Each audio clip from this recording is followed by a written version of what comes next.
guys, Sean here. Today I want to talk about playing reactively on counter terror side. And this is super effective against teams that are very execute heavy.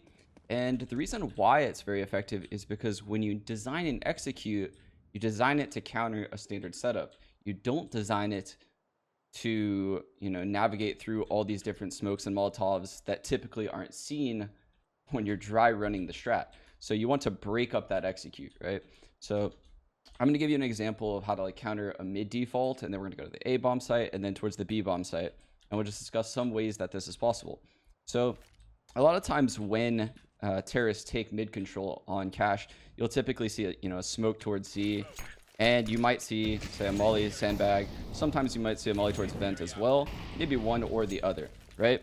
So keeping that in mind, when you're CT, when you see a mid default, aka when you see the smoke start coming over the wall, you want the T's to waste all their utility. So if you're doing like a 2-man mid setup, a 3-man mid setup, what you'd want to do at that point is then you'd smoke lower mid and then immediately come over towards here. And you can see I'm lining up this beam right here. You can actually do this very fast because there's a lot of room for error.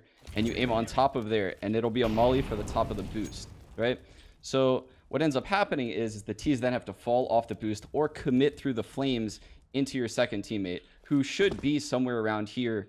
He could save his smoke in case they molly, basically. Basically, you don't smoke mid. You bait them into taking mid control. You want them to fall into this trap. And then he puts it out. If a guy runs through the flames, free kill. Same thing could happen in the vent.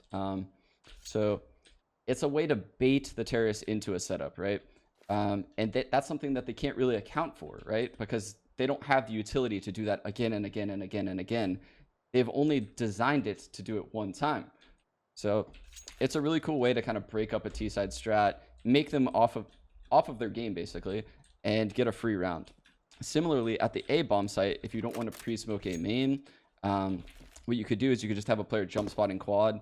The second he feels threatened by an A hit, whether it be like a guy opening the door and mulling forklift, a guy smoking highway, a guy peeking into the site, the second that happens, you can put everything to a halt by throwing this smoke. So you basically smoke off A main. And furthermore, if you feel the hit continuing, what you could actually do at that point is throw a molly towards forklift. Now, the molly towards forklift is actually super OP because what it does is if there's a smoke highway, it allows your teammate to run in behind the flames and kill terrorists that typically wouldn't have to worry about this scenario. Because when you're a T at a top level team, what you have is you have a design strat where, say, you smoke highway, then you molly quad, you flash sight, and then one of your teammates is supposed to slide into fork, right? And basically control this area. Well, he can't because the molly's there. And it gives you a favorable fight because you're peeking close behind the flames and you have the obstruction of the forklift. So you could basically jiggle peek in and out and a main smoke so people can't kill you deep in A main. So that's one way you could do it at the A site. Now looking at the B site, there's a couple, honestly, cache is filled with these things.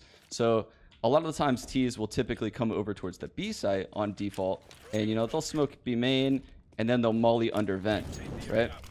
Well, something you could do to break this up is you could throw a smoke there and basically op one way over the smoke. So again, you're messing up the flow of a T-side round. You're making them play reactive to what you're doing. You're dictating the pace based off the things that are commonly thrown, right? Similarly, if you played in the B bomb site, you might want to have a round where you just go full passive. And you could do this either, if a team does smoke molly, what you could do is you could double molly behind his smoke. So what I mean by that is the second you see that smoke, you time it like 1, 2, 3, 4, 5. He could be in checker. Okay, I'm going to re-molly that. And then your teammate could do the same thing. And then basically the smoke fades and you know for a fact no one's in checker because it's been mollied the entire time. But basically then you force that guy that he can't do that. Later on the round, if there is a B execute, whether it be through middle or B main itself, what you could do at that point is you just have a guy playing sight, right? And the second he feels threatened, basically there's a smoke spawn, there might be mollies into the site, all very common during B hits. The second he sees all that, he smokes B main, right? And if you have a second guy in the site, he smokes checkers, right? Or if you have a guy heaven, say the guy heaven, he's waiting for that B main smoke. Well, who's typically the guy that's in charge of holding heaven on B hits? Well, it's typically, honestly, an opper at B main. So if your teammate smokes B main for you and you're heaven, what it allows you to do is it allows you to come out and basically just get free kills right here from people that aren't typically taking those engagements. So their crosshair placement, since they just saw the smoke come towards B main, is more towards the site, right? Especially if you have a teammate in the site, you know, throwing flashes off of this wall and then kind of jiggle peeking the blue tarp with them. And honestly, since B main smoked, you could even wide peek the right. So it gives you a lot more freedom and it allows you to take fights that T's don't plan for, right?